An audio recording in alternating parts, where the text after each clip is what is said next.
कहानी सास बहू। बहू कहाँ मर गई, अंदर से आवाज़ आई, जिंदा हूँ माँ जी। तो फिर मेरी चाय क्यों अभी तक नहीं आई? कब से पूजा करके बैठी हूँ, ला रही हूँ माँ जी।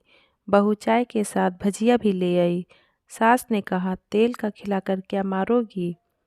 बहू ने कहा, ठीक है माँ जी, ले जाती हूँ। सास ने कहा, रहने दे, अब बना दिया है तो खा लेती हूँ। सास ने भजिया उठाई और कहा, कितनी गंदी भजिया बनाई है तुमने। बहू, माँ जी मुझे कपड़े धोने, मैं जाती हूँ। बहू दरवाजे के पास छिप कर खड़ी हो गई। सास भजिया पर टूट पड़ी और पूरी भजिया खत्म कर दी। बहू मुस्कुराई और काम पर लग गई। दोपहर के खाने का वक्त हुआ। सास ने फिर आवाज़ लगाई, कुछ खाने को मिलेगा? बहू ने आवाज़ नहीं दी। सास फिर चिल्लाई, भूखे मारोगी क्या? बहू आई, सामने खिचड़ी रख दी। सास गुस्से से, ये क्या है?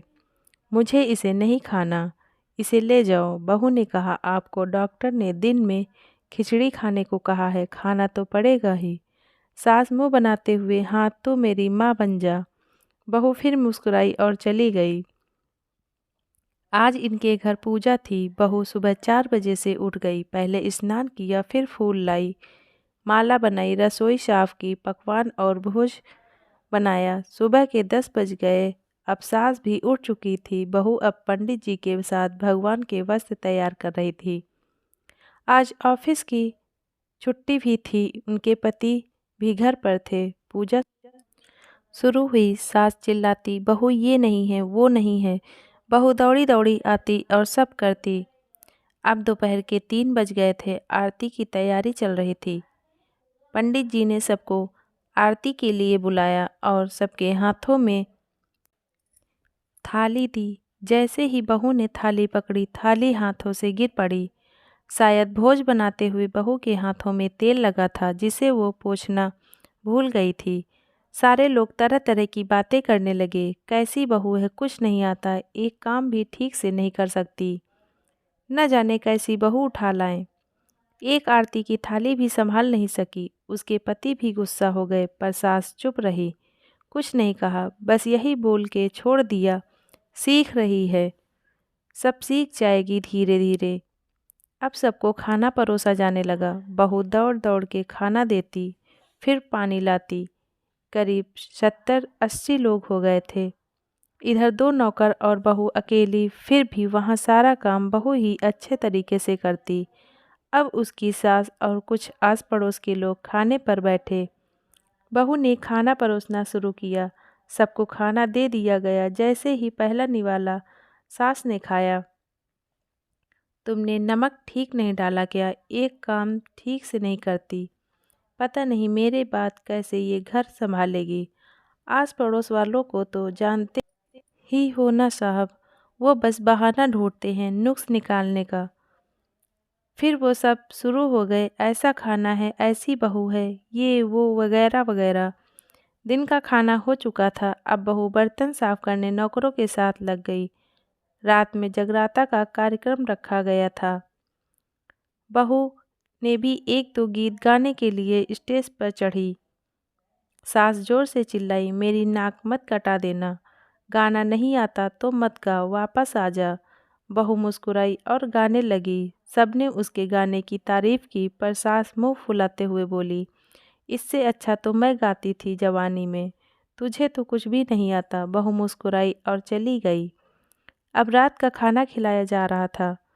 उसके पति के ऑफिस के दोस्त साइड में ही ड्रिंक करने लगे। उसका पति चिल्लाता, थोड़ा बर्फ लाओ, तो सास चिल्लाती, यहाँ दाल नहीं है।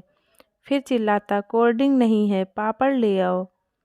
इधर उधर आखिरी में उसके पति की शराब गिर पड़ी उसके एक दोस्त पर और बोतल टूट गई।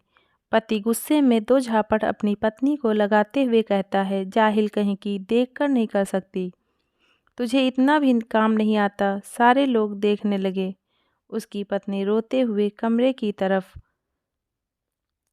दौड़ी। फिर उसके दोस्तों ने कहा, क्या यार, पूरा मूड खराब कर दिया, यहाँ नहीं बुलाया होता, हम कहीं और पार्टी कर लेते। कैसी अनपढ़ गंवार बीवी ला रखी है तूने, उसे तो मेहमानों की इज्जत और काम करना तक नहीं आता। तुमने तो हमारी बेइज्जती कर दी। अब आस पड़ोस की औरतों को और बहाना मिल गया था। वो कहने लगी, देखो क्या कर दिया तुम्हारी बहू ने, कोई काम की नहीं है। मैं तो कहती हूँ अपने बेटे की दूसरी शादी करा दो, छुटकारा पाओ इस गंवार से। सास उठी और अपने बेटे के पास जाकर उसे थप्पड़ मारा और कहा, अरे नालायक, तुमने मेरी बहू को मारा, तेरी हिम्मत कैसे हुई, तेरी टांग तोड़ दूंगी। उसके बेटे के दोस्त कुछ कहने ही वाले थे कि उसकी माँ ने घूरते हुए कहा, चुप, बिल्कुल चुप, यहाँ दारू पीने आए हो जबकि पता है आज पूजा है और तुम्हें पार्टी करनी है। कैसे संस्कार दिए हैं तुम्हारे माता पिता ने, और किसने मेरी बहू को जाहिल बोला। जरा इधर आओ, चप्पल से मारूंगी अगर मेरी बहू को किसी ने शब्द भी कहा तो। अरे पापी, तूने उस लड़की को बस इसलिए मारा कि तेरी शराब टूट गई। पापी, वो बच्ची सुबह 4 बजे से उठी है, घर का सारा काम कर रही है, न सुबह से नाश्ता किया न दिन का खाना खाया, फिर भी हंसते हुए सबकी बातें सुनते हुए ताने सुनते हुए घर के काम में लगी रही। तेरे यार दोस्तों को वो अच्छी नहीं लगी। जूते से मारूंगी तेरे दोस्तों को जो कभी उन्होंने ऐसा कहा। उसके यार दोस्त चुपके से खिसक लिए। अब सास बहू के कमरे में गई और बहू का हाथ पकड़कर बाहर लाई। सबके सामने कहने लगी, किसने कहा था अपनी बहू को घर से निकाल के दूसरी बहू ले आना। जरा सामने आओ। कोई सामने नहीं आया। फिर सास ने कहा, तुम जानते भी क्या हो इस लड़की के बारे में, ये मेरी माँ भी है, बेटी भी। माँ इसलिए मुझे गलत काम करने पर डांटती है और बेटी इसलिए कभी कभी मेरी दिल की भावनाएं समझ जाती है। मेरी दिन रात सेवा करती है, मेरे 1000 ताने सुनती है, पर एक शब्द भी गलत नहीं कहती, न सामने न पीठ पीछे। और तुम कहते हो दूसरी बहू ले आऊं। याद है न छुटकी की दादी अपनी बहू की करतूत। सास ने गुस्से से पड़ोस की महिला को कहा, अभी पिछले हफ्ते ही तुम्हें मियाँ बीबी भूखे छोड़ घूमने चले गए थे। मेरी इसी बहू ने 7 दिनों तक तुम्हारे घर पर खाना पानी, यहाँ तक कि तुम्हारे पैर दबाने जाती थी, और तुम इसे जाहिल बोलती हो। जाहिल तो तुम सब हो जो कोयले और हीरे में फ़र्क नहीं जानते।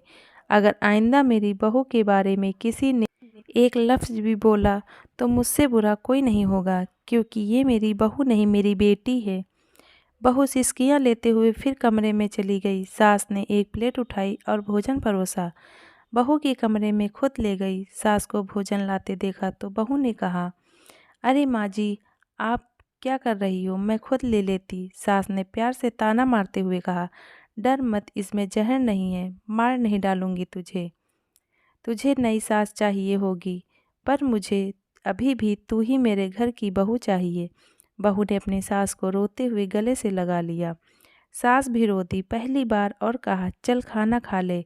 फिर मजाक करते हुए कहा, फिर मेरे पैर दबाने चले आना, और ये ख्याल मन में मत लाना कि सास पैर बोलती है, किसी दिन मैं इसका गला दबा दूंगी। क्योंकि कभी मैं भी यही सोचती थी। दोनों खूब हंसने लगती हैं। कुछ रिश्ते बहुत मीठे होते हैं, बस बातें कड़वी होती हैं। धन्यवाद।